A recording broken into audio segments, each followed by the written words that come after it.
Itu ya, yang masuk ke pertemuan tujuan. Mudah-mudahan teman-teman semua sehat ya.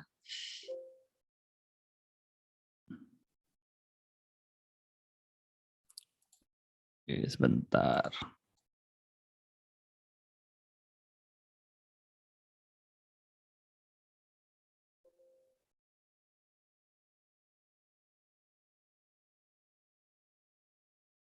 Oke, sebentar ya. Ini sedikit.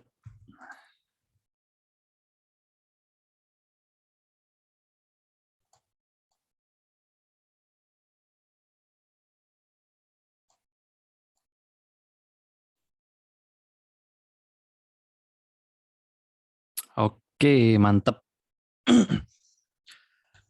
Oke, hari ini kita masuk ke sesi ke-7 ya. Udah nggak sabar nih. Tinggal 2 sesi lagi ya. Teman-teman sudah jauh nih, sudah belajarnya sudah jauh.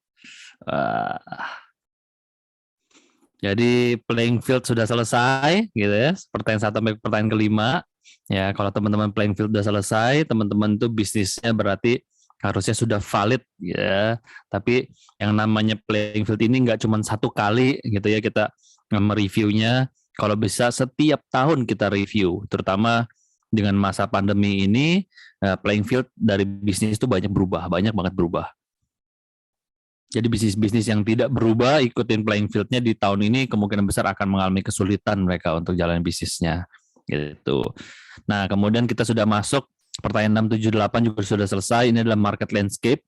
Jadi kalau playing field-nya sudah valid, langkah selanjutnya kan adalah bagaimana kita bisa mengungguli kompetitor kita gitu kan. Bagaimana supaya customer memilih kita dibandingkan kompetitor. Nah, itu ada di market landscape gitu ya.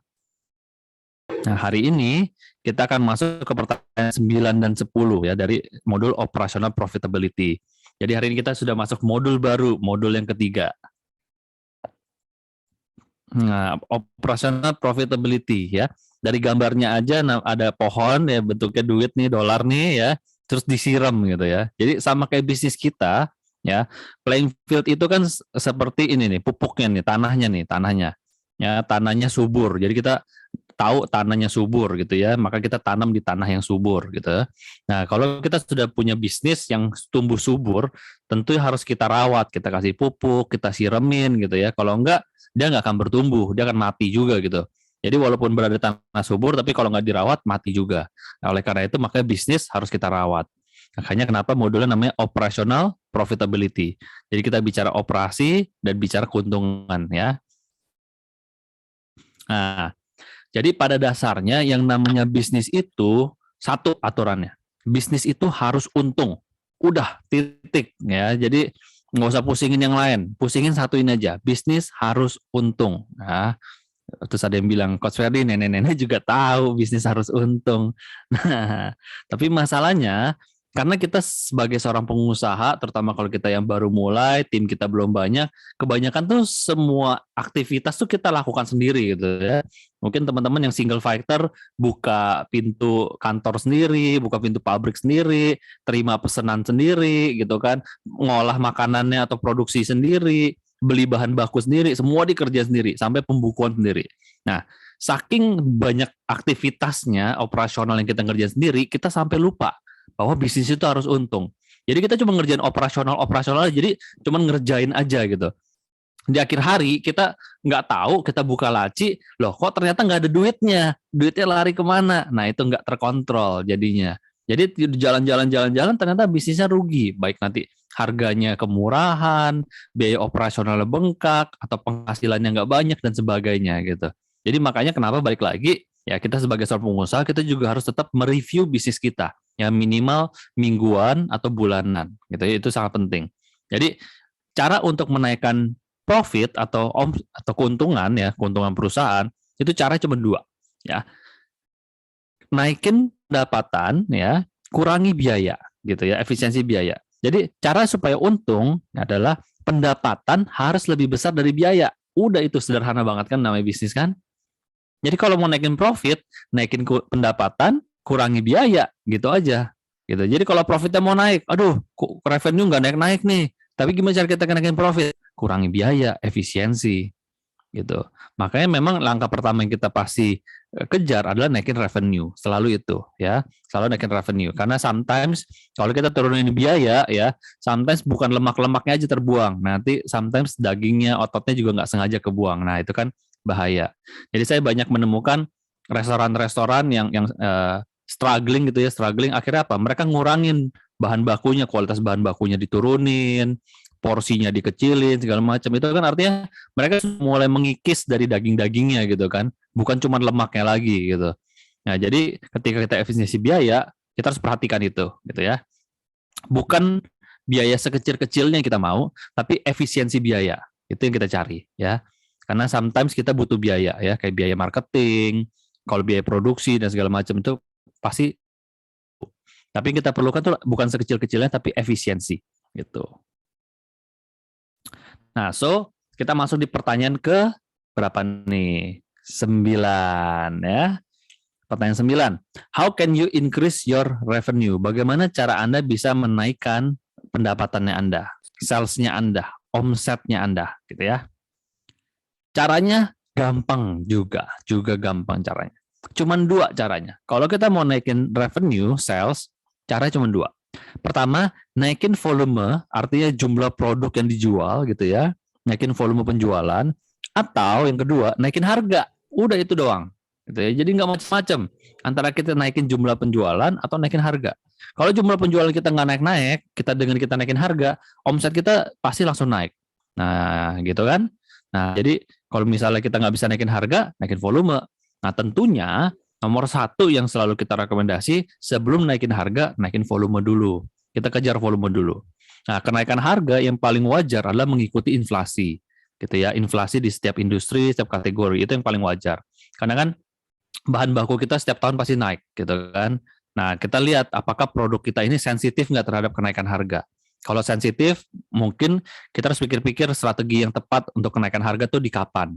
Ya, apakah setahun sekali, 2 tahun sekali, dan waktu kapan gitu. Misalnya waktu sebelum Lebaran dan sebagainya. Tapi kalau tidak sensitif, ya kita tinggal lihat benchmarking yang lain. Kenaikan harganya bisa kapan aja gitu. Nah, kalau kita bicara volume, berarti kan kita harus cari tahu nih, gimana cara naikin volume. Cara naikin volume juga sederhana, cuman ada dua gitu ya. Pertama, naikin jumlah pelanggan ya, jumlah pelanggan ya. Bisa dengan jumlah pelanggan baru berarti ya kan, jumlah pelanggan baru, berapa banyak pelanggan kita. Jadi hari ini 10, besok bisa 11, besok lagi bisa 12, dinaikin terus gitu. Yang kedua adalah menaikkan jumlah konsumsi per pelanggan, jumlah pembelian per pelanggan. Yang mungkin hari ini belanja 100.000 per orang, mungkin besok jadi 110.000. Mungkin bulan depan jadi 120.000 gitu. Nah, ini kita bicara terhadap existing customer buying more gitu ya. Jadi cara juga cuma dua itu aja. Pertama, naikin jumlah pelanggan, banyakin jumlah pelanggan. Yang kedua adalah pelanggan yang sudah beli lebih banyak jumlahnya gitu. Nah, kalau kita bicara harga ya, biasa kita bisa naikin harganya atau dengan kenaikan harga USD atau kadang sometimes beberapa produk itu diintervensi oleh pemerintah harganya. Jadi kita mungkin nggak bisa naikin atau turunin dengan mudah gitu. Tapi kita akan di sini kita fokus ke volume dulu aja. Volume. Nah, jadi ketika kita tadi bicara mau naikin volume, caranya kan dua gitu ya. Vertical strategi dan horizontal strategi. Gitu ya. Ini juga kemarin sudah sempat dibahas sedikit. Horizontal strategi itu adalah menambah customer baru ya. Makanya dia mendatar gitu. Kita bikin pondasi gitu. Kita bikin pondasi, bikin baseline gitu ya, pondasi. Jadi kalau pondasi itu makin besar kan makin bagus. Kalau pondasinya kecil kan gampang goyang gitu ya. Apalagi pondasinya kecil terus dia tinggi gitu kan. Nah, itu kan gampang goyang. Nah, makanya kita bikin pondasi besar. Ya, di mana kita menambah jumlah pembeli, jumlah pelanggan baru gitu ya, strateginya itu. Nah, kemudian kemarin kan ini kita bicara strategi datangin orang baru ya, leads baru ya. Jadi kan kita ikutin strategi yang kemarin tuh, yang dari cold, warm, hot gitu ya. Nah, kita harus banyakin tuh prosesnya tuh untuk nambahin horizontal strateginya, tambahin pelanggan barunya. Tapi setelah kita dapat pelanggan baru, jangan lupa naikin gedungnya ke atas. Jadi horizontal tuh kita beli tanah ya, tanahnya dilebarin gitu. Nah, setelah tanah dilebarin kita bangun gedung gitu, makin tinggi, makin tinggi, makin tinggi gitu. Artinya apa? Setiap pelanggan yang datang gitu ya, setiap pelanggan yang datang itu kita pupuk gitu ya. Setiap benih yang masuk ke tanah kita itu kita pupuk gitu, kita pupuk. ya supaya mereka beli terus sama kita. Jadi nggak cuma sekali beli doang gitu ya, mereka beli terus. Dan kemungkinan besar kalau dia sudah beli terus, kita bisa menawarkan mereka kembali produk yang lain. Jadi setelah kita beli terus, kita tawarkan mereka lagi, ingat kemarin upselling atau cross selling atau down selling. Ya, sehingga setiap customer yang sudah beli, hari ini beli 100.000, mungkin bulan depan bisa beli 110.000. Mungkin nanti bulan depan lagi bisa beli 120.000. Jadi seperti itu gitu ya. Ataupun seandainya mereka belinya tetap di 100.000, minimal yang tadinya mungkin beli sebulan sekali, sekarang bisa belinya sebulan 2 kali. Nah, jadi itu ya. Bisa belinya makin banyak atau belinya makin sering gitu, itu juga bisa gitu. Jadi per setiap bibit yang benih yang masuk itu kita pupuk, kita siram. Nah, disitulah kemarin kenapa pentingnya komunikasi gitu ya, jalur komunikasi dengan pelanggan kita gitu ya. Kemarin kan kita bicara jalur komunikasi kan gitu. Nah, itulah pentingnya jalur komunikasi sehingga kita bisa menawarkan kembali, sehingga vertikal strateginya juga ikut naik, ikut bertumbuh. Nah, gitu. Jadi strateginya sederhana, cuman horizontal dan vertikal. Gitu. Tinggal nanti teman-teman dalam ini apa horizontal strateginya saya dan apa vertikal strateginya. Gitu. Nah, contoh vertikal strategi gitu ya. Misalnya ada sebuah hotel, apalagi sekarang kan hotel lagi struggling ya dengan kemarin PSBB segala macam. Tapi sekarang sudah mulai naik lagi ya. Kemarin saya lihat saham Airbnb, wah lompat tinggi besar. Kayaknya orang-orang mulai melakukan revenge traveling nih kayaknya nih. Jadi kalau kita bicara hotel, hotel itu kan bisnis utamanya kan datang dari penginapan ya, sewa kamar dia ya, sewa kamar untuk tidur gitu kan. Tapi kalau orang cuma datang ke situ sewa kamar buat tidur doang, sementara hotel ini punya potensi yang sangat besar, maka sangat sayang gitu. Yang dia datang cuma nginep misalnya semalam 200.000, 300.000 gitu ya. Nah harusnya dia bisa dinaikin semalam jadi 300.000, 400 atau 500. Gimana caranya? Misalnya dia nginep, dapat breakfast. Nah, mungkin kita ada tempat makan yang bisa tawarin dia untuk lunch atau dinnernya, gitu kan? Kita tawarin, kita punya menu lunch nih, kita punya menu dinner. Nah, dari sini, dari tempat makan, dia juga dapat tambahan penghasilan. Atau mungkin Anda nggak punya tempat makan, makannya bisa dibawa ke kamar, gitu kan? Nah, itu kan juga sama aja, gitu. Jadi Anda menambah penghasilan dari makan siang dan makan malam. Atau mungkin Anda bisa punya tempat spa-nya, ada pijetnya ya. Mungkin mereka habis jalan-jalan gitu ya, capek, oke dipijat gitu ya. Mungkin Anda nggak punya tempat pijatnya. Nah, mungkin Anda bisa kerjasama dengan pihak ketiga. Dengan pihak ketiga gitu ya. Nah, pihak ketiga bantuin, jadi Anda bagi hasil dengan mereka, ya udah, nah, tinggal bagi hasil. Nah, jadi pastikan sesuatu yang tidak akan mengganggu aktivitas bisnis utamanya Anda gitu ya. Jangan Anda bilang, oke, saya bisnis hotel gitu ya, bisnis hotel gitu ya. Terus vertikal strategi saya mau nawarin handphone. Nah, itu kan agak jauh ya, agak jomplang dari core bisnisnya Anda ya.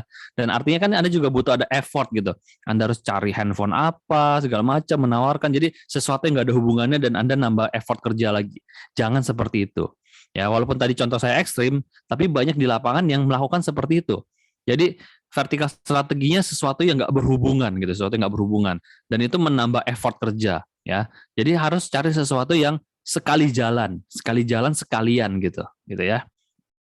Nah mungkin juga ada ruang meeting gitu kan, ada ruang meeting room gitu ya. Jadi buat perusahaan-perusahaan yang mau meeting di situ, kerja meeting di situ, terus juga mungkin dari luar kok, mungkin dia punya banyak cabang, jadi sambil meeting sambil nginep juga di situ kan ada namanya full board meeting gitu ya.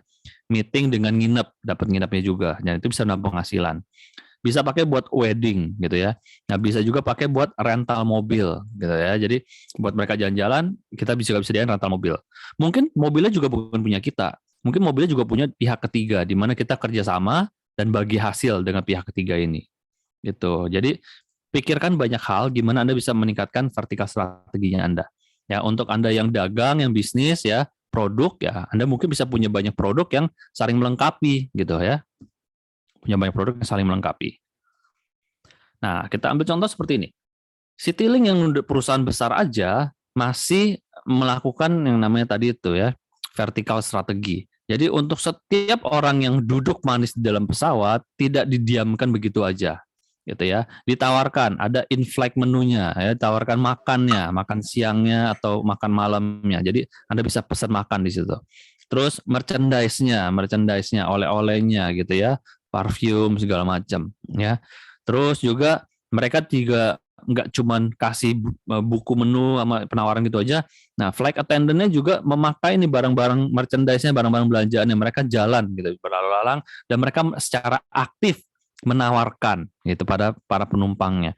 Jadi nggak cuma duduk manis, diam gitu ya, dia juga aktif menawarkan, kasih lihat, kasih demo, ada anaknya, ada penumpang yang punya anak kecil, lihat loh ini ada mainan pesawat terbang, dimain-mainin di depannya, bikin anaknya tertarik supaya anaknya bisa minta orang tuanya untuk beliin gitu. Nah, jadi mereka tetap melakukan gitu. Dan manfaatkan segala fasilitas yang Anda punyai. Misalnya seperti ini. Di sisi kiri kanan ini kan bagasi ya, di atas pesawat itu kan bagasi ya. Kalau pesawat-pesawat yang besar mungkin kosong, tapi kalau mereka bikin pasang itu buat jalur iklan gitu. Jadi perusahaan-perusahaan bisa beriklan di situ ya, dan mereka bayar. Jadi pasang stiker di bagasinya dan itu ada jadi iklannya dan mereka berbayar. Nah, itu nambah penghasilan buat mereka. Nah, jadi bisa seperti itu gitu ya. Nah, kemudian bagaimana dengan bisnis bakso gitu? Bisnis bakso yang awalnya makan dan minum di tempat, ya mungkin bisa dari diversifikasi produk. Ya tadi bakso, tambahin kerupuk gitu kan, tambahin kerupuk, tambahin minuman manis, tambahin jus gitu ya. Malah kadang minuman manisnya jus, kelapa muda, itu kadang malah bisa melebihi harga baksonya, yang dimana orang malah lebih banyak di situnya. Kerupuknya malah mungkin bisa 2, 3, 4, malah orang lebih banyak makan kerupuknya kali ya. Baksonya udah habis, masih ada kuahnya, pakai kerupuk gitu makannya. Nah, jadi bagaimana bikin mereka nambah gitu, nambah. Nah, kemudian selain makan di tempat, mereka juga bisa bikin kan bakso frozen, buat mungkin dibawa pulang, buat mungkin kalau makan di rumah gitu kan. Atau mungkin buat orang yang punya acara, dia bikin catering, gitu ya, dia bikin catering, ya, catering bisnis bakso bisa juga. Atau mungkin buat orang yang ada di rumah, dia bikin delivery, ya, dia kerja sama GoFood, GrabFood, Shopee Food, apalagi itu, Traveloka Food, banyak banget sekarang kan, ya delivery. Atau mungkin ada orang yang punya otak bisnis gitu ya, baksonya enak nih, rame nih, dibukalah sama dia franchise, jadi bisa buka cabang.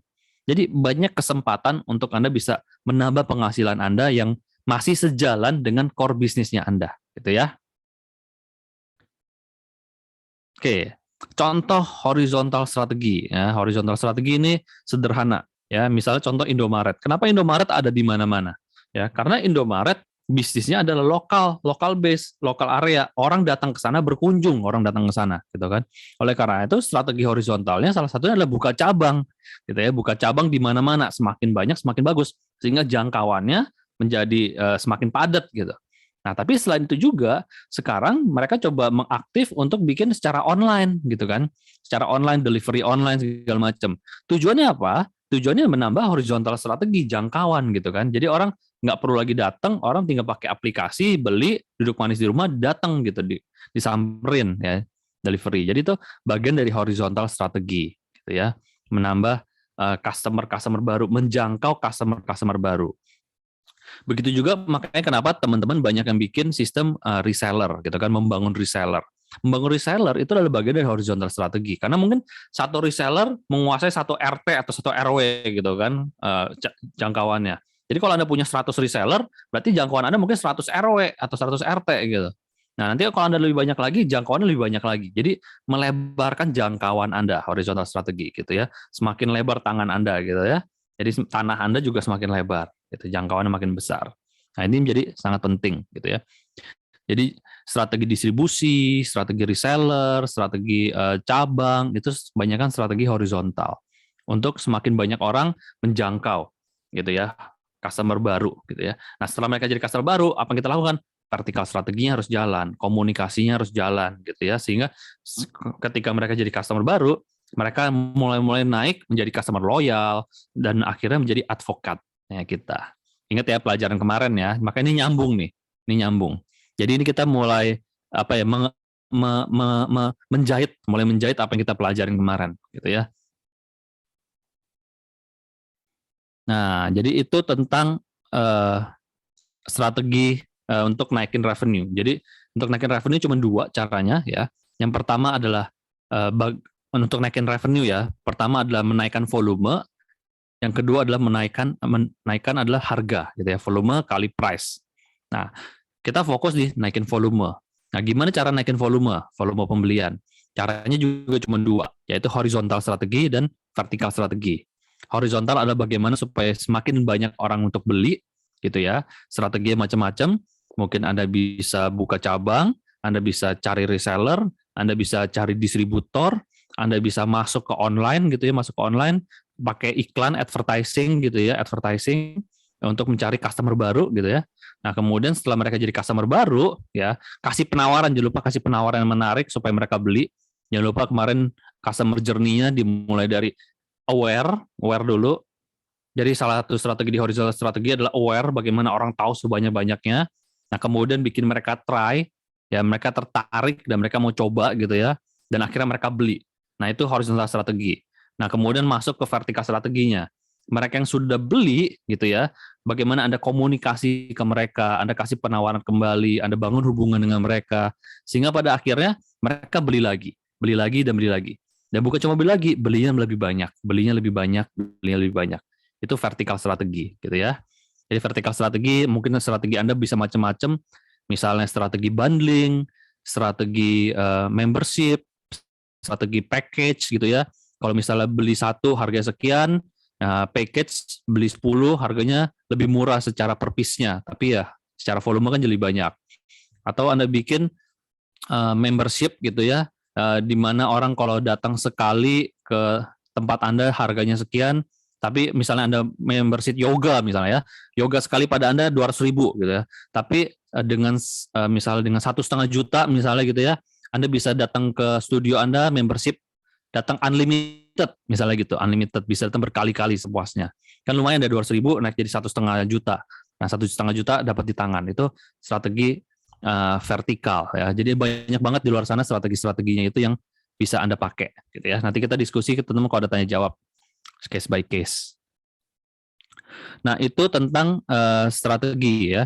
Tadi juga kalau kita bicara vertikal strategi, terutama kalau teman-teman main iklan, advertising, sebenarnya iklan di sosial media tuh sangat enak banget gitu ya. Jadi ada sistem yang namanya retargeting, ya, menargetkan kembali.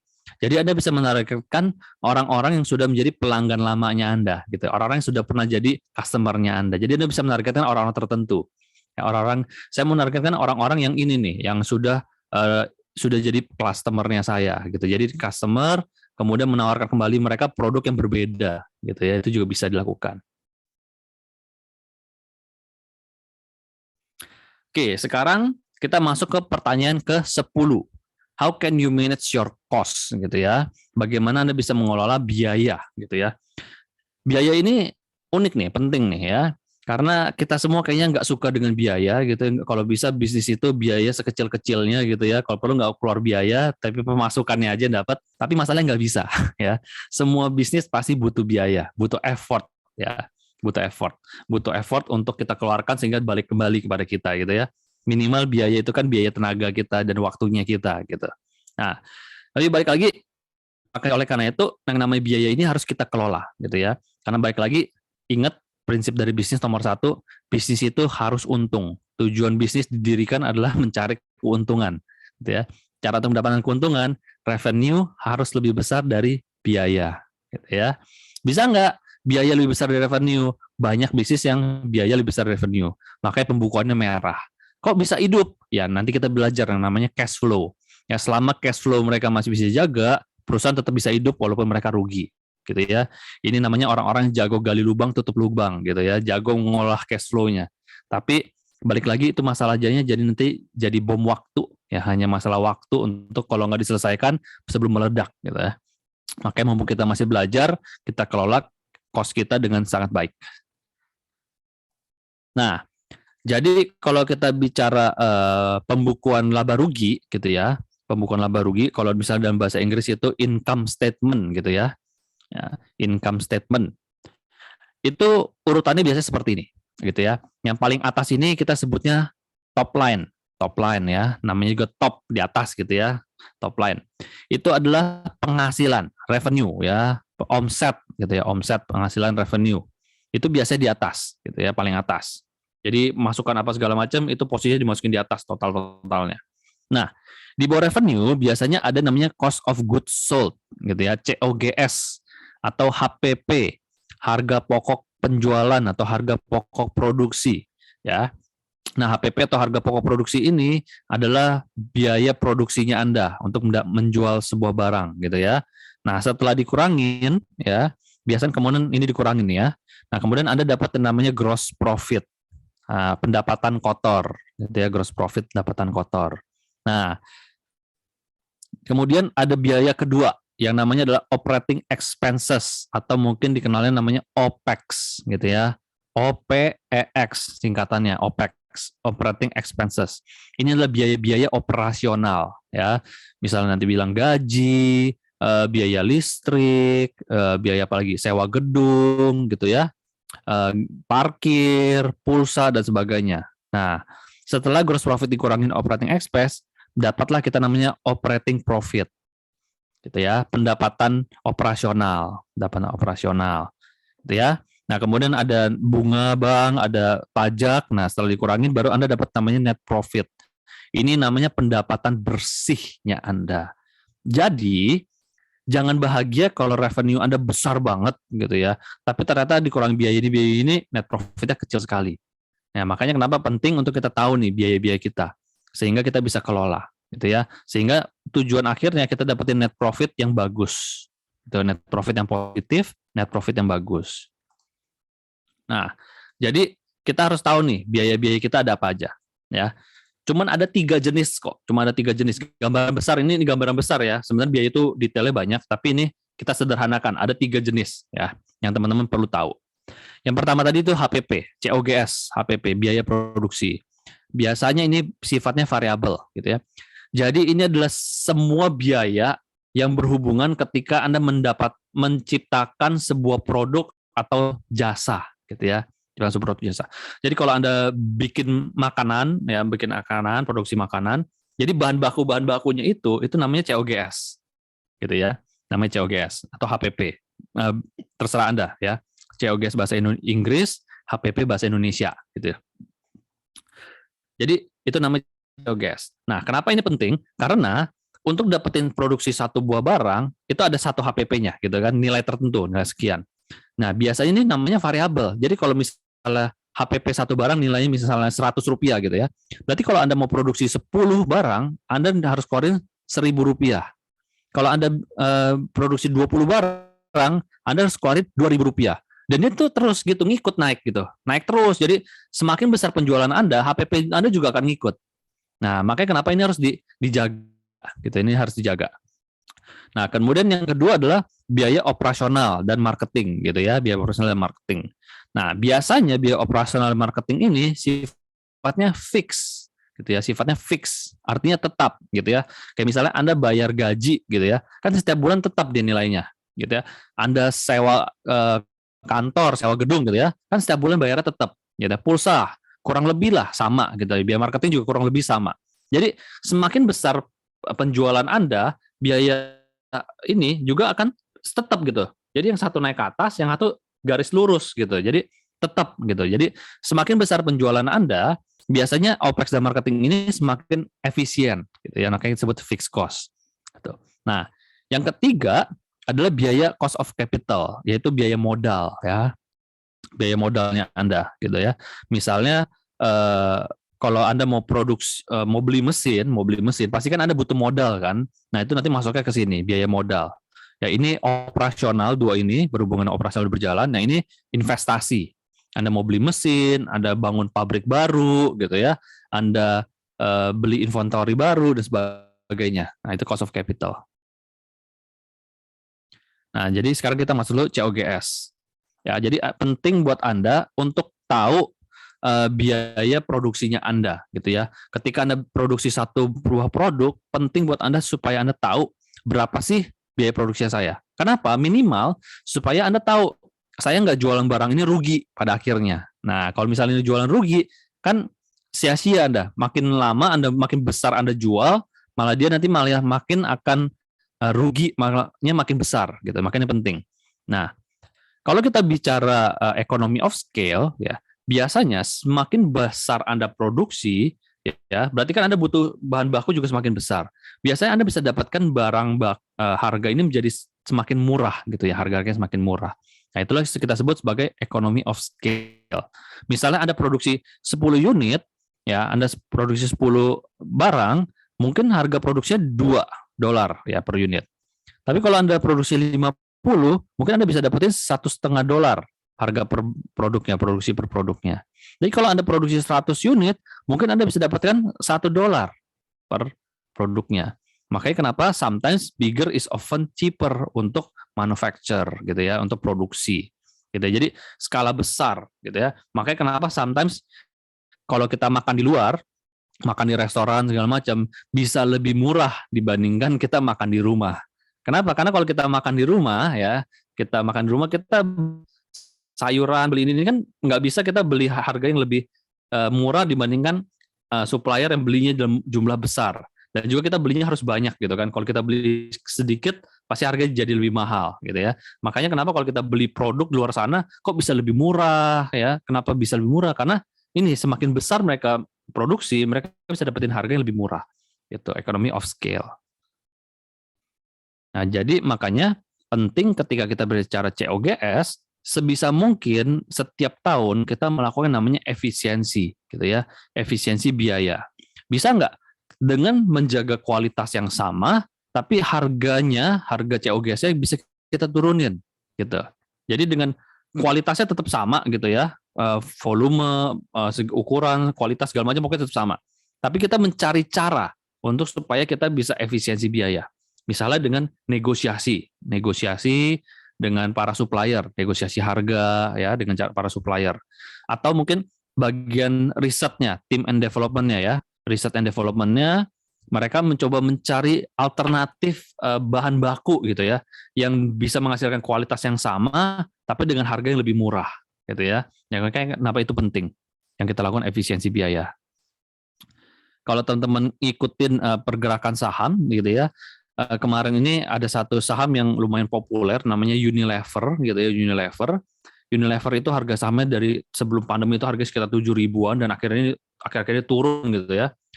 Nah, di laporan keuangannya mereka punya margin ya, tadi ini kita bicara margin ya. Gross profit marginnya ini tertekan gitu ya. Net profitnya mereka turun gitu, net profitnya mereka turun. Nah, kalau kita baca laporan keuangannya disebabkan oleh apa? Karena gross profitnya tertekan gitu ya, gross profitnya tertekan.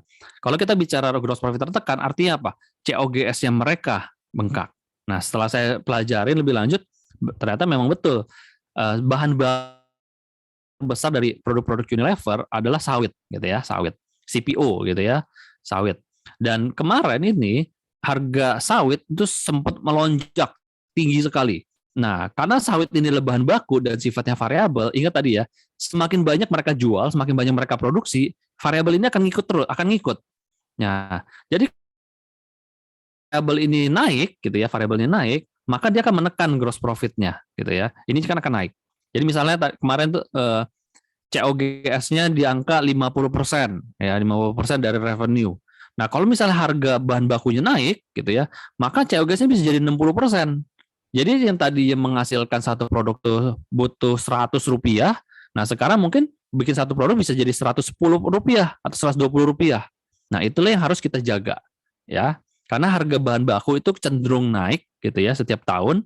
Nah, sementara harga kita kan nggak mungkin kita naikin seiring berjalan bahan baku. Sometimes kita bisa tahan, gitu.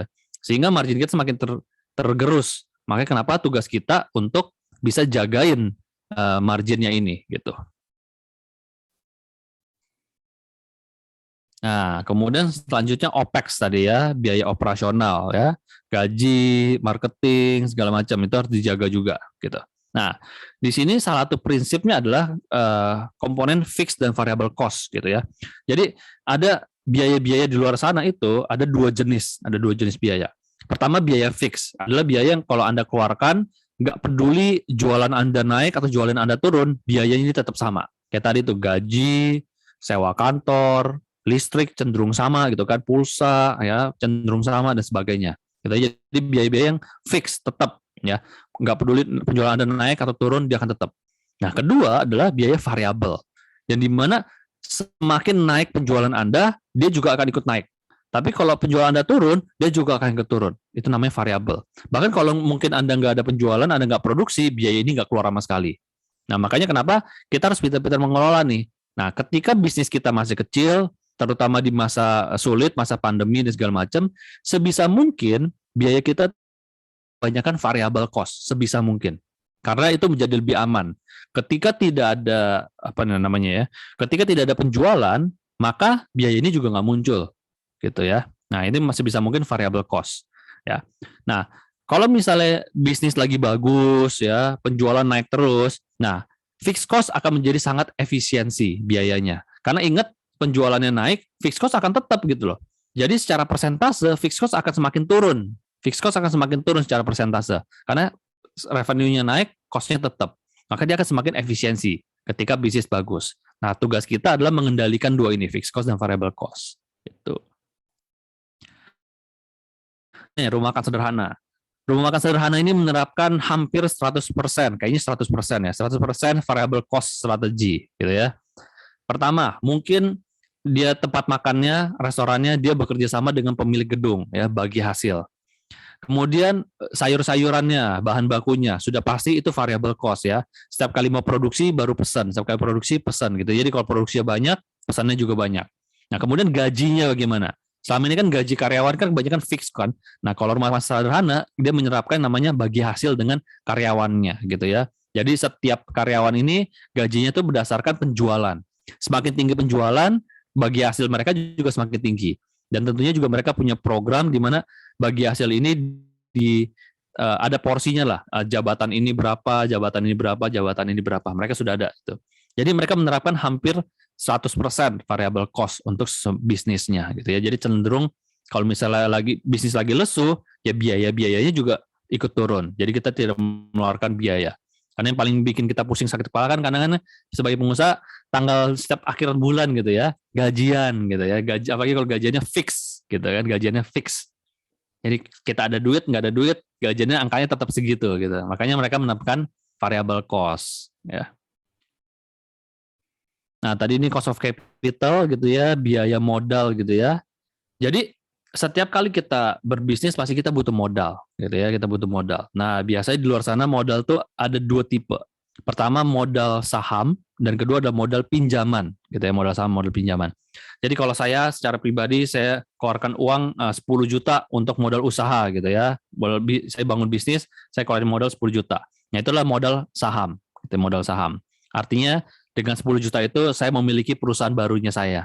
Nah, kemungkinan bisa jadi bisnis saya udah jalan nih, bisnis saya sudah jalan, sudah besar. Nah, saya butuh suntikan dana untuk ngebesarin lagi bisnisnya saya. Nah, bisa jadi pertama adalah Anda menjual sebagian dari saham Anda kepada investor.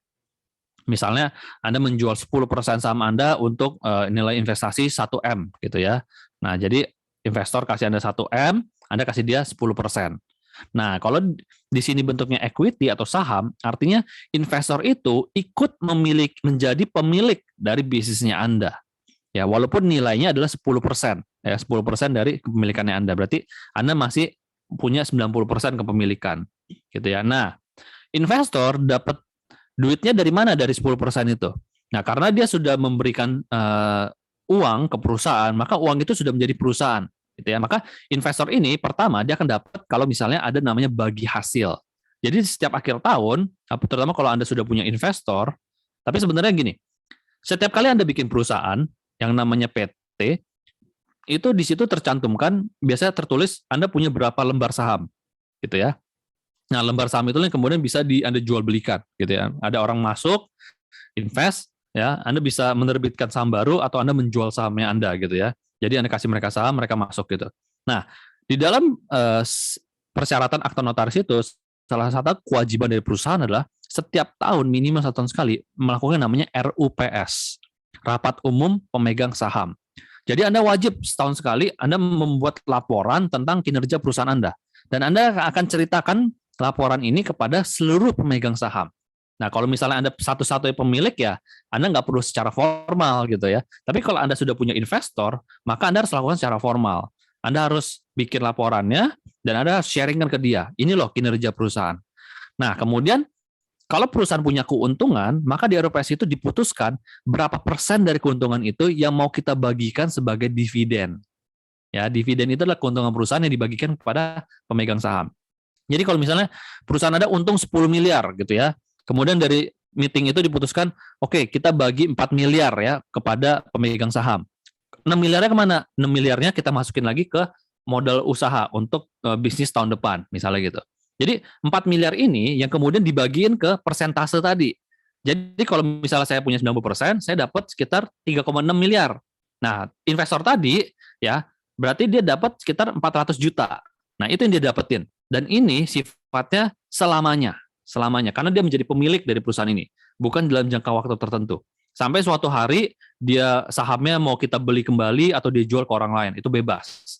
Itu tentang equity saham. Berarti dia menjadi pemilik dari bisnisnya kita. Gitu ya. Nah, sementara kalau misalnya sifatnya pinjaman gitu ya. Oke, bisnis saya sudah rame nih, sudah besar. Saya butuh modal untuk besarin. Dan kita mau pakai sifatnya pinjaman, ya pinjaman baik ke bank atau gimana. Nah, maka misalnya bank memberikan kita 1 miliar gitu ya, atau misalnya perorangan memberikan kita pinjaman 1 miliar. Nah, makanya biasanya itu tidak menjadi pemilikan saham, itu adalah pinjaman. Jadi uang yang dipinjamkan, nah kemudian artinya apa? Setiap bulan kita harus cicil ke dia, kita harus kembalikan uang dia beserta bunganya. Namanya pinjaman kan pasti ada bunganya kan, gitu kan? Atau mungkin kalau teman-teman yang syariah ada bagi hasilnya, gitu ya, ada bagi hasilnya, ya. Jadi kita harus balikin pokoknya sama cicil sama bunganya, gitu, setiap bulan. Jadi kita balikin. Nah, karena kenapa saya harus share slide ini? Karena setiap kali kita keliling ada aja kasus-kasus di mana ada investor, ya, yang bilangnya adalah investor kasih beli saham. Jadi dia dapat saham, tapi dia juga dapat bunga gitu dari uangnya itu. Nah, itu tidak benar, itu nggak benar. Jadi kalau dia seorang investor, yang dia dapatkan adalah dividen ya. Tapi kalau dia seorang pinjaman ya, loan ya, yang didapatkan adalah pokok dan cicilan bunganya. Jadi kalau misalnya sudah lunas, ya sudah selesai gitu. Dia nggak punya andil apa-apa lagi di perusahaan. Kalau sudah lunas cicilannya, pokoknya dan bunganya. Jadi itu bedanya gitu ya. Nah, kapan kita pakai equity dan kapan kita pakai loan? Biasanya kita pakai equity kalau kita butuh modal untuk investasi jangka panjang. Ya misalnya beli mesin yang butuh nanti mesin ini baru bisa balik returnnya untuk jangka waktu misal 3 tahun, 5 tahun gitu ya. Nah, kita pakai equity. Artinya kenapa? Karena nggak ada resiko di awal. Kita nggak harus balikin cicilan, ya nggak harus balikin cicilan. Tapi kalau kita misalnya butuh modal kerja gitu ya, butuh untuk beli bahan baku gitu ya, butuh untuk beli bahan baku gitu ya. Sudah ada customer-nya, sudah ada project-nya, saya cuma butuh modal untuk satu project ini aja bahan baku gitu ya, untuk beli bahan baku. Nah, biasanya kita pakai loan ya, karena untuk jangka waktu pendek gitu. Nah, itu ya. Nah, ini return time-nya fixed interest income, growth in shares value dan paid dividend. Nah, return time-nya. Nah, oke. Nah, sekarang kita bicara cash flow nih, karena cash flow ini penting nih. Cash is king, profit is queen. Nah, kalau bicara gini, berarti cash lebih penting dari profit. Benar ya? Nah, dua-duanya penting, tapi kalau kita bicara skala prioritas, cash flow harusnya menjadi lebih prioritas utama. Gitu ya. Karena kalau nggak ada cash flow, bisnis nggak bisa jalan. Cash flow itu seperti aliran darah, gitu ya, aliran darah. Profit itu ya seperti kesehatan kita. Kalau kita perusahaannya rugi, nggak sehat, artinya kita sakit-sakitan gitu ya. Badan kita sakit-sakitan. Tapi selama di dalam darah kita mengalir ya, darah kita mengalir, kita masih hidup. Ya. Tapi bayangkan kita sehat tapi suatu ketika entah kenapa darah kita hilang gitu. Nah, itu kita pasti mati gitu ya. Makanya cash is king, profit is queen gitu ya. Oleh karena itu yang paling penting adalah mengelola cash flow, aliran dana kita. Gitu. Saya banyak menemukan bisnis-bisnis yang di atas buku dia rugi gitu ya, buku-buku bisnis-bisnis yang dia rugi ya bertahun-tahun tapi masih bisa hidup. Kenapa? Karena ownernya jago banget yang saya sebut tadi itu, gali lubang tutup lubang. Dia jago banget mengelola cash flow-nya gitu ya. Cash flow-nya baik itu dari pinjaman lah, ngurangin inilah, ngurangin itulah, stop yang ini dulu, dialihin sini dulu. Pokoknya dia ada duit, dia pinter banget ngolahnya lah. Uang masuk dikelola, uang keluar masuk dikelola, uang keluar gitu. Dia jago ngurusin itu tuh. Tapi balik lagi tadi seperti bilang itu kayak tubuh yang sakit. Lama kelamaan itu jadi bom waktu kalau nggak diberesin gitu ya. Jadi harus diberesin. Nah, prinsipnya seperti ini.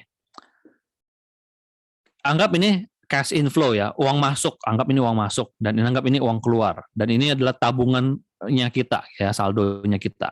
Nah, jadi prinsipnya seperti ini. Uang masuk ya harus lebih cepat dari uang keluar. Saya ulangin ya, prinsipnya. Uang masuk harus lebih cepat masuknya daripada uang keluar. Contohnya seperti ini. Kalau bisa, Anda, customer Anda, dapatnya cash. Atau bahkan bukan cash, pembayaran di muka. Belum kasih produk, belum kasih jasa, customer udah bayar dulu. DP dulu lah, atau pembayaran di muka, dan sebagainya. Itu namanya, maksudnya, uang masuk harus lebih cepat.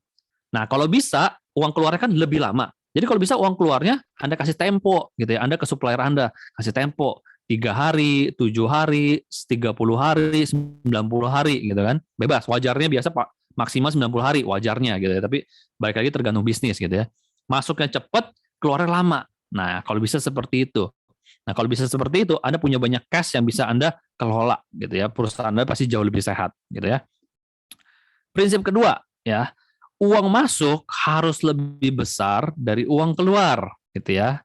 Jadi uang masuk harus lebih besar dari uang keluar. Artinya apa? Misalnya dalam sebulan ada uang masuk 1 miliar. Nah, kalau bisa uang keluarnya jangan sampai lebih dari 1 miliar, di bawah itu. Nah, itu yang kita sebut positif cash flow. Jadi cash flow-nya di akhir bulan ada nilai lebih yang menjadi tabungan perusahaan. Menjadi tabungan perusahaan. Bayangkan kalau uang masuknya sedikit, uang keluar lebih banyak. Lama-lama kan habis nih airnya nih. Kalau airnya habis, ya Anda nggak punya uang lagi untuk bayar suppliernya Anda. Gitu. Jadi prinsipnya cuma dua itu aja. Yang pertama, uang masuk lebih cepat dari uang keluar. Yang kedua, uang masuk lebih besar dari uang keluar. Ya, lebih cepat, lebih besar. Itu aja ingat ya. Gitu ya. Kalau istilah orang zaman dulu, lebih besar pasak daripada tiang. Nah, bahaya kan? Gitu ya. Jadi prinsipnya itu. Maka itu sangat penting. Gitu. Nah, supaya kita bisa tahu perusahaan kita untung atau enggak, supaya kita bisa tahu kita bisa kelola biaya kita atau enggak, maka itu penting yang namanya pencatatan, pembukuan. Ya, karena balik lagi kita nggak tahu perusahaan kita untung atau enggak, kita nggak tahu uang kita lari kemana kalau nggak dicatat. Ya, jadi kita nggak tahu larinya kemana. Makanya kenapa pencatatan ini sangat penting. Ya, buat teman-teman yang tidak terbiasa dengan pencatatan, saya akan sharekan konsep sederhananya. Tapi buat teman-teman yang sudah, terutama yang sudah punya accounting, lanjutkan, teruskan ya. Kalau bisa nanti semakin besar bisnis teman-teman, saran saya Anda harus punya accounting. Ya, accounting yang bagus gitu ya. Yang minimal standar, dia sudah tahu lah standarnya pembukuan dan segala macam. Karena accounting kan ada aturan PSAK-nya ya. Jadi proses pembukuan itu sederhana. Intinya adalah input, proses, output gitu ya. Inputnya ini adalah transaksi. Ya, transaksi. Transaksi itu apa? Transaksi uang keluar, transaksi uang masuk. Pokoknya uang keluar dan uang masuk harus dicatat gitu ya, harus dicatat. Nah, semua catatan ini di akhir bulan atau di akhir tahun itu menjadi sebuah laporan rangkuman yang kita sebut adalah laporan keuangan. Gitu ya. Nah, jadi nanti laporan keuangan ini itu biasanya ada 4 ya. Cuman yang paling populer ada 3 yang paling populer ya. Pertama ada laporan arus kas. Supaya kita tahu nih uang kita larinya kemana aja. Uang kita lari kemana aja, dan kemudian di akhir bulan kita tahu nih, uang kita, arus kas kita positif atau negatif. Ya. Yang kedua adalah laporan laba rugi. Ya. Ini bahasa Inggrisnya cash flow, ya, cash flow statement. Nah, kedua adalah laba rugi, laporan laba rugi. Atau bahasa Inggrisnya income statement. Ya. Nah, laporan laba rugi ini isinya juga sangat sederhana, yang tadi itu ya, pendapatan, biaya. Jadi tujuannya apa? Supaya kita tahu kita dapat pendapatan dari mana aja. Kita ada biaya keluar duitnya kemana aja. Dan di akhir bulan kita tahu perusahaan kita untung atau rugi. Gitu ya. Nah, bagaimana perusahaan untung banget, tapi kok nggak ada duitnya? Bisa jadi. Ya, kalau kita lihat di sini nanti kita bisa lihat, oh ternyata perusahaan lebih banyak piutangnya. Jadi customer-customernya benar beli, tapi mereka masih ngutang. Gitu. Jadi duitnya kasnya belum masuk ke sini. Nah, dari laporan keuangan itulah kita bisa ngebaca seperti itu. Ya. Nah, yang ketiga adalah laporan neraca atau dalam bahasa Inggrisnya namanya balance sheet, gitu ya. Laporan neraca ini adalah laporan harta dari teman-teman. Jadi teman-teman tahu nih harta teman-teman tuh ada berapa. Maka di dalam ini biasanya ada aset, ada hutang, ada modal, gitu ya. Jadi teman-teman bisa tahu, oh saya udah kerja keras nih setahun nih, saya pengen tahu hasil saya, harta saya, bisnis saya seperti apa. Nah, itu bisa Anda lihat dari laporan neraca, gitu ya. Jadi nanti aset-aset Anda, inventory Anda, semuanya nanti ada di laporan ini, gitu ya. Nah, terakhir adalah perubahan ekuitas, yaitu perubahan pemegang saham. Nah, berarti ini biasanya paling jarang kalau buat kita. 3 ini aja ya yang paling penting. Gitu. Nah, ini contoh ya, contoh laporan laba rugi ya.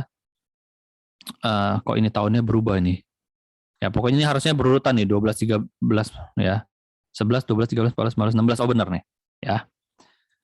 Nah, jadi biasanya paling atas ini adalah penjualan ya, penjualan.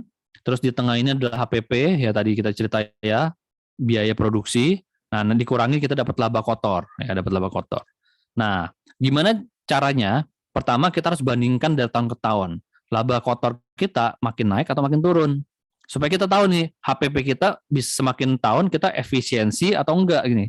Gitu ya. Kalau ini semakin naik, artinya kita efisiensi gitu ya. Tapi kalau ini semakin turun, artinya HPP kita makin naik gitu kan. Nah, jadi ini harus kita cek ya. Nah, kemudian ada namanya beban usaha tadi ya, biaya operasional. Nah, biaya operasional gitu ya. Nah, setelah dikurangin biaya operasional, gimana nih profitnya kita nih? Oh, 11%, 11%, 9%. Nah, 9% artinya biaya operasional tahun 2013 lebih besar nih. Nah, apa nih yang naik nih? Nah, kita harus bisa ngecek gitu kan. Nah, 11. Nah, kemudian ini kok minus. Oh, beban usahanya karena ini ya. Nah, ini malah minus nih, malah rugi. Nah, jadi artinya beban usahanya apa yang terjadi nih kok bisa jadi bengkak gini nih. Sehingga perusahaan jadi rugi gitu ya. Kemudian pendapat ini nih hasil pengurangan nih, hasil pengurangannya ya. Perusahaan jadi rugi ya.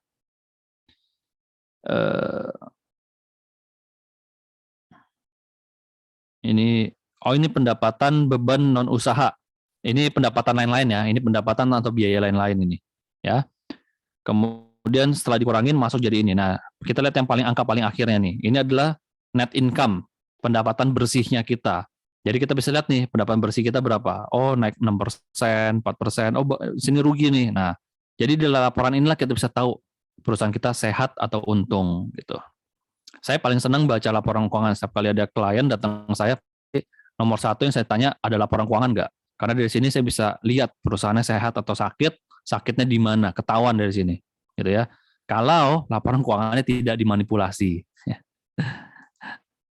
Nah, itu jadi kita udah belajar hari ini 9 dan 10 ya. Nanti minggu depan terakhir kita belajar 11 dan 12. Oke, gitu ya. Silakan kalau ada pertanyaan. Yuk, silakan teman-teman yang ada yang ingin ditanyakan, mumpung masih sampai jam berapa nih Coach? Dikasih waktu Coach Ferdi? 2:30 lah. Hah? 3:30, 4. Setengah 4 ya, sampai jam 4 masih ada setengah jam, masih ada lebih kurang setengah jam lagi nih teman-teman bisa menanyakan ya. Sebelum asar kita bisa nanya ke Coach Ferdi dulu. Ini bagus banget pembahasannya pada sore hari ini. Ada yang ingin ditanyakan? Bagi teman-teman, jangan malu, jangan sungkan, jangan bimbang ya Coach ya. Mumpung ada Coach Ferdi di sini dan memberikan waktu seluas-luasnya sama kita. Jadi kalau misalnya kita japri Coach Ferdi, DM Coach Ferdi itu belum tentu dibales. Jadi kalau di sini langsung tanyain aja.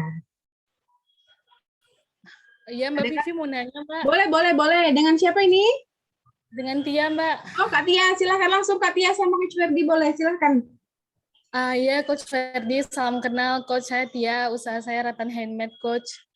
Jadi saya mau nanya, tadi kan ada pembahasan untuk yang sistem variable cost untuk pengajian. Jadi misalnya dengan sistem bagi hasil gitu ya. Nah di usaha saya tuh saya udah terapkan itu bagi hasil, tapi tetap ada fixed cost-nya kan. Jadi karyawan itu tetap ada gaji pokok sama tunjangan-tunjangan, dan bagi hasil itu yang jadi variable cost-nya. Tadi kalau menurut Coach Ferdi, apakah lazim jika kita memberikan hanya variable cost atau gimana Coach? Yang maksud variable cost tadi. Ya. Gitu aja sih Coach pertanyaannya. Terima kasih. Siap. Jadi prakteknya di lapangan itu ada yang murni variable cost, ada yang variable plus fixed cost, ada yang fixed cost aja gitu ya. Tadi Kak Tia itu kan berarti kan fixed plus variable. Nah, nanti tinggal porsinya aja.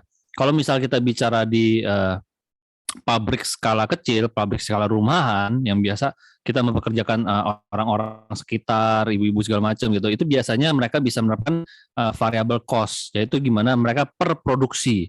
Jadi mereka menghasilkan 10 produk, saya bayar sekian, 20 produk, saya bayar sekian. Jadi mereka bisa ngasilin berapa, saya bayar. Nah itu yang namanya murni variable cost gitu ya.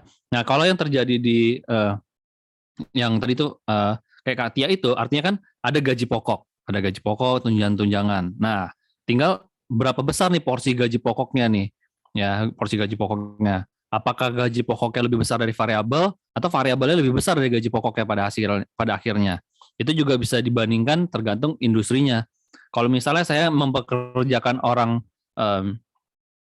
produksi ya, terutama produksi ya. Kalau produksinya masih kecil, produksinya masih sedikit, saya lebih suka kasih variable cost ya, lebih suka variable cost karena sell saya jadi aman. Ketika sell saya nggak achieve atau lagi turun atau lagi kosong sama sekali, bisnis saya aman ya. Tapi ketika bisnis saya stabil ataupun cenderung naik, maka saya lebih suka gaji mereka tuh lebih banyak fixed cost. Ya, lebih banyak fixed cost. Kenapa? Karena lebih efisiensi ya. Nilainya tetap, penjualan kita naik terus gitu ya. Tapi kalau kita bicara pada orang sales, Variable ya. nah itu biasa fixed cost-nya malah lebih kecil gitu loh. Fixed cost-nya cuma untuk operasional segala macam. Tapi variable cost-nya, bonusnya kalau dia berhasil jualan itu mungkin bisa berkali-kali lipat dari fixed cost-nya dia. Jadi itu gimana cara kita tentuin nih. Jadi harus tahu dulu nih bisnisnya, kategorinya, terus posisinya. Nah karena itu beda-beda nanti hasilnya. Oke. Oke, Coach. Terima kasih. Jadi kita sesuaikan juga lah dengan kondisi bisnis kita gitu ya, Coach. Betul. Oke, terima kasih banyak, Coach. Sama-sama. Tapi Coach, kalau misalnya kita hire sales gitu ya, misalnya gajinya sekian, nanti kamu akan dapat bonus kalau tercapai gitu ya, berarti kan variable cost juga ya. Nah seperti itu. Nah itu kita perlu membatasi nggak, Coach? Maksudnya tiba-tiba nanti dia hebat banget nih apanya salesnya, maksudnya banyak gitu kan, bisa mungkin 5 kali lipat dari gaji dia yang sebenarnya. Itu gimana, Coach, untuk ngatur itu, Coach? Nah itu balik lagi tergantung, sales di setiap industri juga beda-beda. Nah kita ambil yang paling ekstrim ya, sales di dunia asuransi, agent asuransi itu kan sebenarnya sales kan. Nah itu bahkan mereka nggak punya fixed cost, mereka nggak digaji, mereka murni variable cost. Tapi sampingnya adalah variable cost-nya nggak dikasih batasan setinggi-tingginya gitu. Jadi balik lagi tergantung bisnisnya kita. Bahkan ada beberapa bisnis yang dimana salesnya malah kan digaji, salesnya digaji fix, malah lebih gede gitu ya. Variable cost-nya kecil. Kenapa? Karena bisnis ini nggak mengandalkan sales untuk cari customer baru. Bisnis ini sudah pinter nyari customer baru dengan Instagram Ads, atau mereka sudah sangat populer gitu ya. Sudah sangat populer sehingga mereka tidak butuh cari customer baru. Jadi tugasnya sales ini hanya untuk follow up. Nah, kalau misalnya begitu, maka dia akan pasti cenderung pakai, ya udah saya fix kamu aja, variabel kamu malah kecil. Ya, jadi sesuai dengan follow up-nya itu. Karena dia nggak butuh sales ini untuk cari customer baru. Tapi kalau bisnis-bisnis yang biasanya mengandalkan sales untuk aktif, untuk ngejar, cari customer baru segala macam, biasanya variable cost-nya lebih gede. Nah, teman-teman bisa batasi, bisa juga tidak batasi. Jadi kalau teman-teman batasi, teman-teman harus bikin bisnis modelnya nih maksimal. Jadi variable cost ini bisa nilainya persentase, ya, atau bisa nilainya bonus. Jadi ketika Anda mencapai sales sekian, Anda dapat bonus sekian. Anda mencapai sales sekian, Anda dapat bonusnya sekian. Jadi Anda sudah batasin tuh, gitu. Jadi itu praktek di lapangannya bisa seperti itu. Oke. Coach, ini ada chat dari teman kita nih, dari Kak Asri Nutrili. Coach, maaf tadi kelewat yang revenue stream yang strategi vertikal. Ada yang dibahas masalah bundling dan membership. Bisa diulang nggak, Coach? Kenapa sih bisa ningkatin revenue? Oke, jadi tadi kalau kita mau naikin penjualan, naikin volume penjualan, kan caranya dua, ya, horizontal sama vertikal gitu ya. Horizontal itu menambah banyak customer baru, vertikal itu setiap customer kita naikkan nilai pembeliannya atau jumlah pembeliannya seberapa sering. Nah, tadi saya kasih contoh adalah bundling. Jadi kalau misalnya dia beli satu buah minuman Aqua gitu ya, harganya Rp1.000, ya. Tapi kita bundling nih, Aqua beli satu Rp1.000, beli dua 1.500, ya kan? Artinya kan pembelian dia dari 1.000 jadi 1.500, gitu kan? Walaupun margin kita berkurang, tapi secara volume naik, gitu ya. Nah itu yang dimaksud dengan bundling. Membership, ambil contoh kayak saya yang nginep di Accor gitu ya, Kalau saya nginep di Accor paling berapa sih semalamnya? Paling cuman 500.000 atau paling mahal 800.000 gitu kan. Nah kemudian saya ditawarin membership harganya 2 juta, dibayar di muka ya, dengan dapat kamar gratis 3 kali gitu ya. Tapi kan dia artinya nambah penghasilan dari situ gitu, nambah penghasilan dan dapat duitnya di muka lagi. Nah makanya kenapa bisa nambah salesnya. Yang tadi kalau saya cuma nginep sekali 500.000, dia paksa saya bayar 2 juta gitu langsung di awal. Jadi seperti itu. Jadi strateginya Gimana, Kak, sudah apa puas? untuk making pembelian dari per orang? Walaupun marginnya akan berkurang sedikit gitu ya, Coach ya. Kemudian terjualnya Mm-mm. banyak gitu ya. Betul. Makanya setiap strategi itu teman-teman harus bikin kalkulasinya gitu. Jadi kalau saya bikin strategi ini, revenue saya kira-kira akan nambah berapa, margin saya juga akan jadi berapa. Makanya kenapa kita belajar namanya financial modeling. Kita bikin Excelnya hitung-hitungan, jadi kita tinggal ganti ini nanti berubah semuanya gitu. Ada lagi teman-teman? Kalau nggak ada, saya nanya nih, saya banyak pertanyaan untuk Coach Ferdi. Ayo, saya senang ditanya. Coach, teman-teman mungkin masih ini ya, masih malu-malu, Coach. Udah saya aja deh, Masih Coach. loading. Mau tanya gini, Coach. Tadi kan Coach bilang kan ada cash itu adalah king and profit adalah queen, ya. Jadi ada usaha yang memang cash flow-nya banyak ya, walaupun dia nggak untung-untung amat tuh usaha tetap hidup gitu ya, Coach ya. Nah, sedangkan kalau yang dapat profit kan memang benar-benar nyari untung. Nah, sebenarnya yang usaha yang sehat itu yang mana, Coach? Jadi nggak ada ini nggak sih, ada apa namanya tolak ukur lah. Ya dia bisa eksis ya, duitnya banyak gitu kan. Sedangkan kita yang udah gerilya banget nih gitu kan, cari untung gitu kan. Nah, ketika dikasih apa sih namanya standarisasi itu yang mana sih yang benar sebenarnya, Coach ya? Jadi kalau bicara perusahaan yang sehat, bisnis yang sehat itu cuma 2. Ya, pertama cash flow-nya positif setiap bulan, ya. Setiap bulan cash flow-nya positif. Jadi uangnya nambah terus, tabungan nambah terus. Nah, kemudian yang kedua adalah perusahaannya untung gitu loh. Jadi secara pembukuan di akhir bulan untung juga, ada marginnya. Walaupun marginnya mungkin cuma 1%, tapi 1% dikali 1 triliun. Nah, kan gede juga. Gitu. Jadi perusahaan harus untung, perusahaan positif cash flow. Nah, kalau kita bicara margin, setiap bisnis itu nggak bisa disamain. Coach, margin standar tuh berapa sih? Nggak bisa.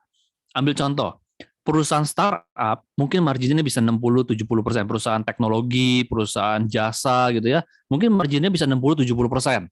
Tapi kalau kita bicara perusahaan distribusi gitu ya, marginnya bisa dapat 3% aja udah bagus banget gitu. Nah, jadi beda-beda gitu. Kita nggak bisa samain.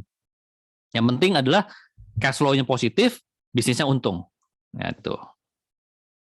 Ini ada chatting lagi dari Kak Lia. Kak Lia ini usahanya sewa menyewa mainan ya. Yes. Kok ingat ya, Coach ya? Baik. Coach, ada hitungan penyusutan bagaimana, Coach? Usaha saya sewa mainan. Apakah uang penyusutan itu kita simpan tersendiri? Ya. Oke. Jadi sebenarnya uang penyusutan itu adalah uang maya, gitu ya.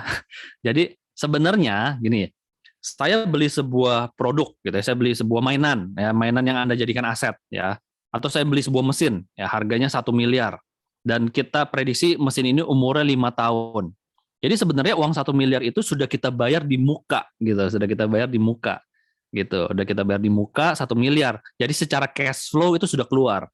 Tapi karena aturan akuntansi kita nggak boleh masukin 1 miliar itu di muka, maka di pembukuan laba rugi itu dimasukkan dan neraca dimasukkan ke dalam penyusutan. Jadi uang 1 miliar itu kita bagi menjadi 5 tahun, gitu. Jadi seolah-olah setiap 5 tahun itu setiap setahun itu keluar 200 juta, 200 juta, 200 juta, 200 juta. Jadi itu sebenarnya uang maya gitu loh. Jadi sebenarnya uang itu adalah uang yang sudah Anda bayarkan di muka gitu. Dan jadi uang itu dipakai untuk apa? Untuk di akhir 5 tahun antara mesinnya ini mau lanjut dipakai atau kemudian mesinnya ini dijual. Jadi kita bisa tahu, bisa hitung nilai sisanya. Jadi kita bisa menyiapkan diri untuk meremajakan aset kita kembali. Itu tujuannya itu, gitu salah satu tujuannya. Tapi Jadi uangnya itu dikurangin, Coach. kenapa? Uangnya dikurangin langsung, enggak lah. Secara pembukuan aja, tapi secara Oh. cash flow tuh udah hilang, udah di muka tuh udah hilang gitu. Itu hanya secara pembukuan. Makanya saya bilang itu uang maya sebenarnya.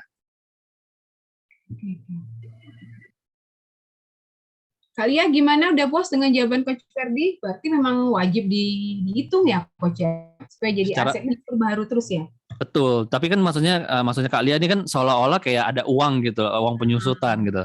Tapi sebenarnya itu bukan uang penyusutan, itu sebenarnya uang yang Anda sudah bayarkan di awal gitu.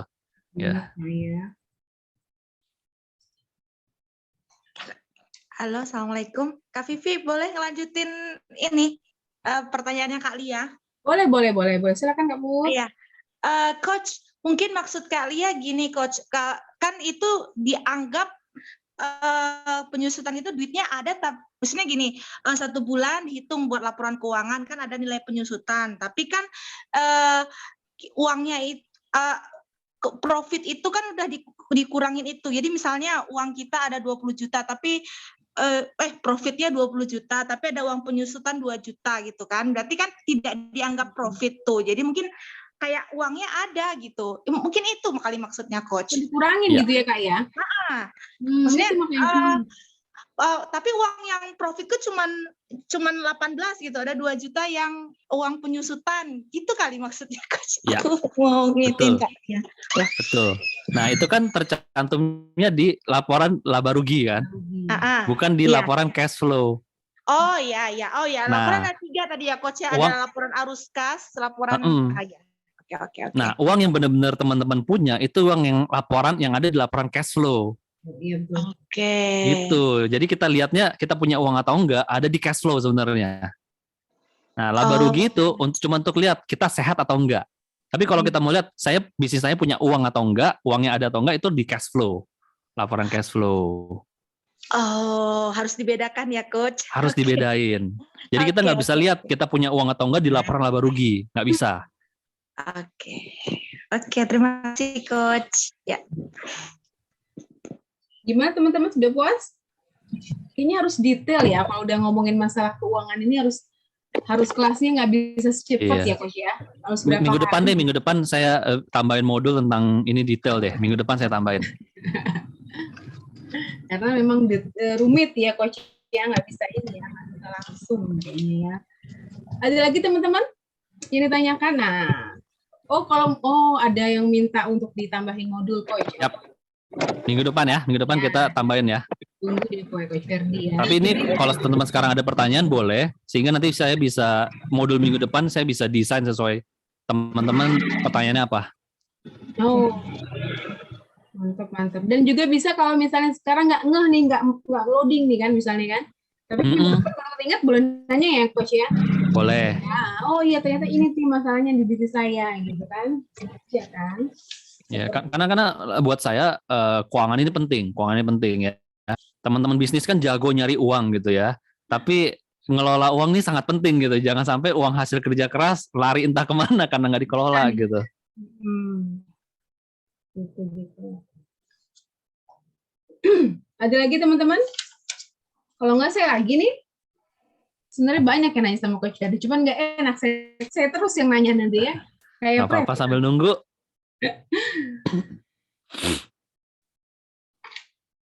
Ayo teman-teman, ini banyak loh Coach yang ada yang bisnisnya buat kue. Itu sebenarnya yang vertical strateginya tadi kan bisa yang kayak KIK itu ya, baking ya Coach ya, ada kelas baking ya. Nah, jadi kan nambah income juga ya Coach ya. Betul. Terus ada jual mungkin resep-resep andalan gitu ya Coach ya. Itu kan cuma vertical strategi. Nah, kalau saya benar nggak gini Coach? Kan saya kan seperti yang saya bilang, saya kan ada usaha LPG. Kalau yang menambah volume atau horizontal strategi pasti ya saya cari new customer sebanyak-banyaknya, itu udah pasti. Sedangkan kalau yang vertical strategi mungkin saya kan ada jasa, misalnya jasa pembuatan instalasi LPG ya gitu Betul, ya. betul. Terus dan itu admin saya itu saya wajibin telemarketing untuk cross selling produk-produk, misalnya restoran ini tuh dia selalu pakai yang 5,5 misalnya, dan saya selalu suruh admin saya tiap hari itu 20 restoran ya minimal diteleponin tuh untuk nawarin untuk beli gitu ya, untuk coba. Kenapa sih Bu nggak coba yang 12 kilo aja gitu kan, karena lebih hemat loh Bu, kita juga free delivery gitu ya. Dan itu termasuk vertical strategi ya Coach ya. Betul, itu termasuk Tapi vertical strategi. tapi menambah cost juga loh, Coach. Jadi pulsa admin saya jadinya saya keluarin, Coach. Apanya tadi? Apanya keluarin? Pulsa dia kan nelfon tuh, kadang-kadang kan ada nomor telepon yang tidak menggunakan WhatsApp. Jadi kan memang mungkin nomor telepon tokonya gitu ya, restorannya gitu kan. Nah, berarti dia mau dia minta sama saya gitu ya. Bu Ivi, saya sih kan saya harus nelfon nih 20 customer nih setiap hari katanya kan. Cuman boleh dong kalau saya minta beliin pulsa gitu kan. Nah, itu ya karena kan kadang-kadang ada yang bisa pakai WA, ada yang nggak bisa pakai WA kayak gitu. Nah, jadi saya keluar lagi dong. Itu nggak masalah tuh. Nggak masalah, itu kan bagian dari ini biaya sales and marketing. Nah, yang paling penting adalah setelah biaya-biaya itu keluar, kita selalu harus ukur setiap bulan dengan biaya yang saya keluarkan itu seberapa efisien saya dapat berapa hasilnya. Jadi paling penting itu ya. Jadi mengeluarkan uang biaya untuk sales marketing itu harus, tapi yang harus dilakukan juga adalah di akhir bulan kita analisa dari saya mengeluarkan sekian, saya dapat berapa, gitu ya. Atau ada bisa saya efisiensikan nggak? Atau ada cara yang lebih murah nggak? Nah itu yang harus dilakukan, gitu. Nah jadi tadi kalau saya lanjut dari pertanyaan Kak Vivi ya.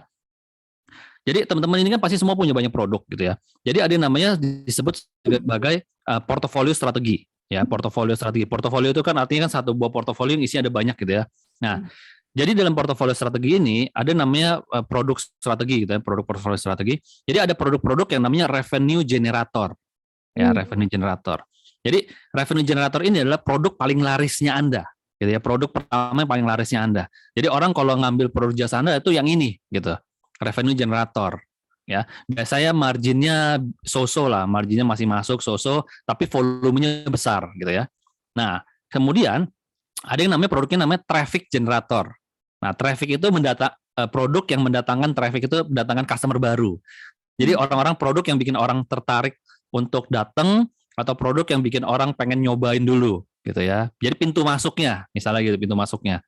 Kayak kemarin ini biasa kita kalau keliling-keliling kita suka ceritakan coklat rendang gitu ya, coklat rendang yang populer, yang terkenal gitu ya, yang bikin orang tertarik.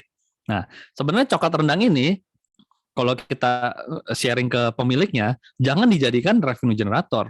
Ini jadikan traffic generator. Bikin orang tertarik, apa nih coklat rendang? Wah, dapat penghargaan di mana-mana, bikin orang datang, pengen nyobain, pengen tahu. Tapi setelah mereka nyobain tahu, kita tawarkan revenue generatornya kita, produk biasanya, oh kita punya loh coklat yang biasa, dark coklat susu dan biasanya normal lah, produk normal. Jadi itu yang menjadinya. Jadi makanya kenapa McDonald, KFC setiap tahun mereka selalu mengeluarkan produk-produk seasonal.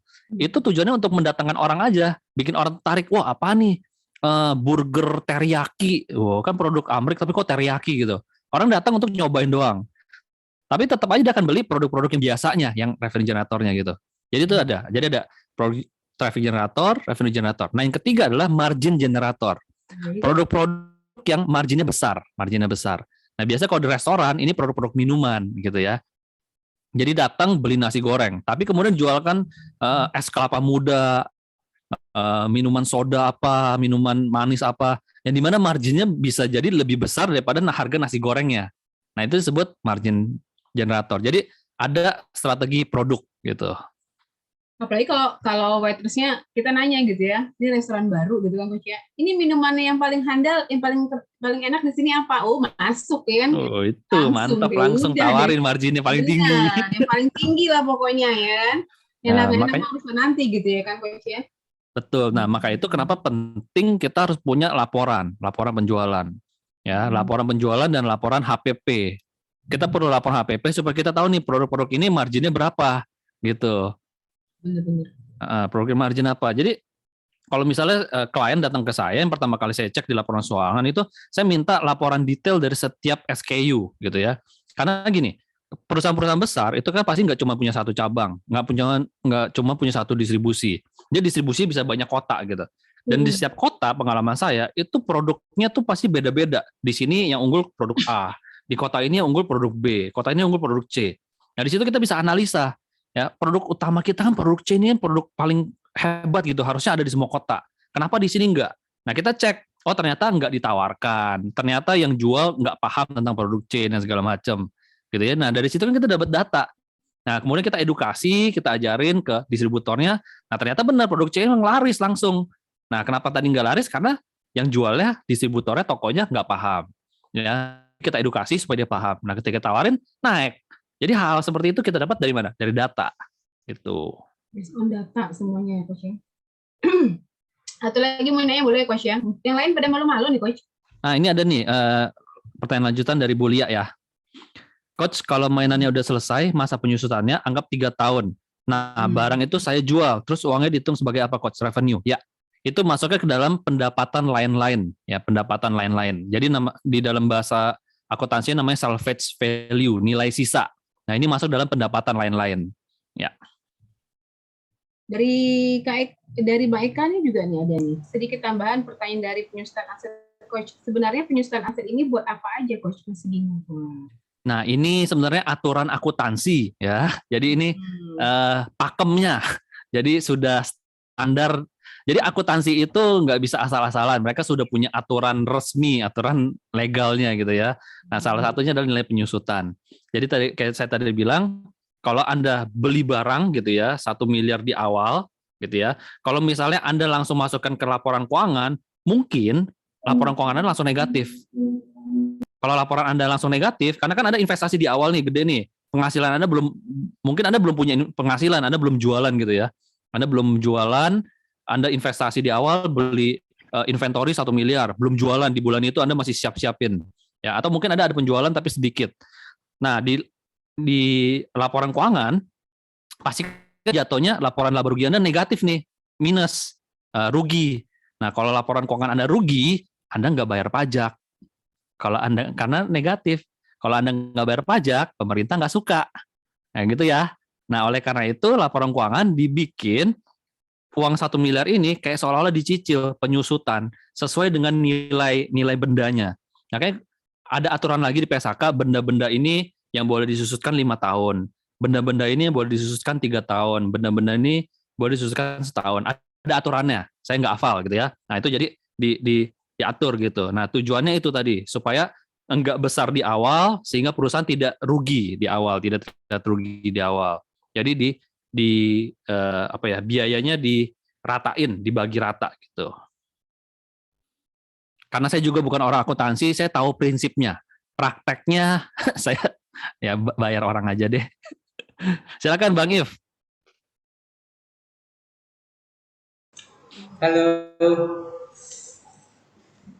Halo? Ya. Baik, makasih Coach, makasih Kak Pipi. Saya mau nanya yang tentang vertical strategy tadi Coach. Nah, saya itu kan pada dasarnya dari awal itu usahanya jasa percetakan. Kemudian di tengah perjalanan setelah beberapa waktu berjalan saya menambahkan produk yaitu produk-produk yang termasuk kategori retail seperti contohnya alat tulis kantor Coach. Alat tulis kantor ini kan termasuk retail, beda sekali sama jasa percetakan. Nah, ini apakah merupakan bagian dari strategi vertikal ataukah ini dua kategori bisnis yang berbeda?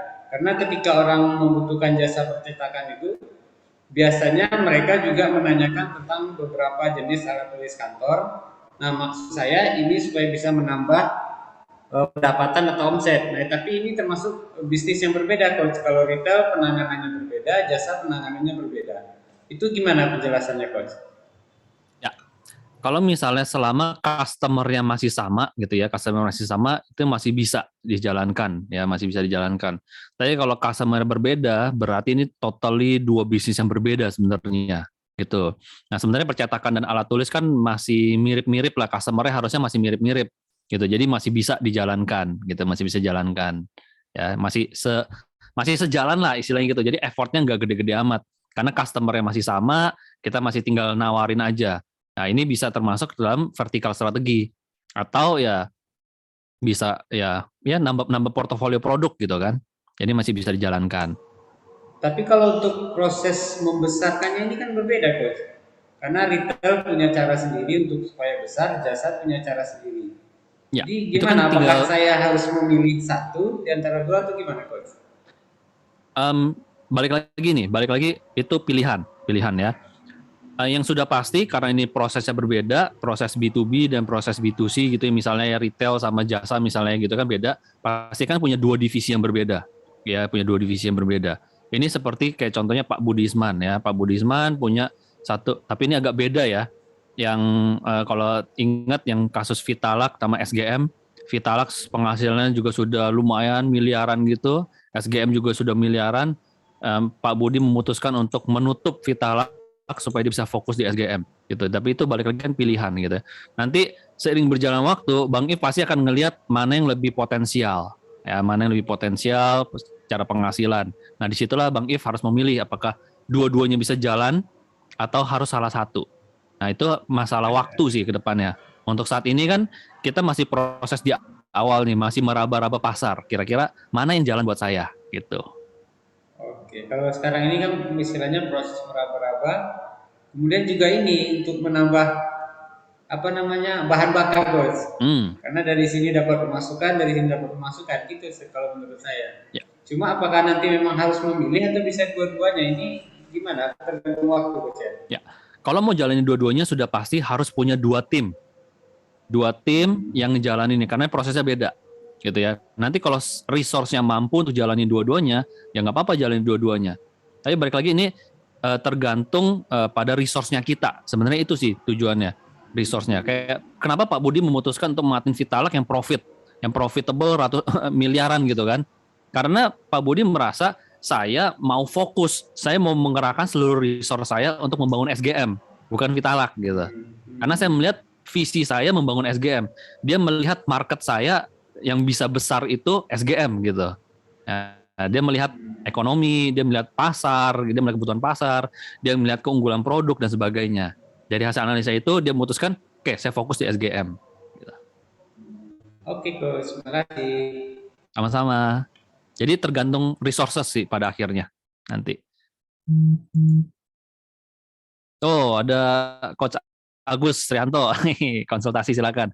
Coach Agus tadi penjelasan saya tentang akuntansi kalau salah tolong dibenerin ya, tolong direvisi. Ya, abis ini banyak yang japri kok Agus. Ini Pak terus mau ngasih ini?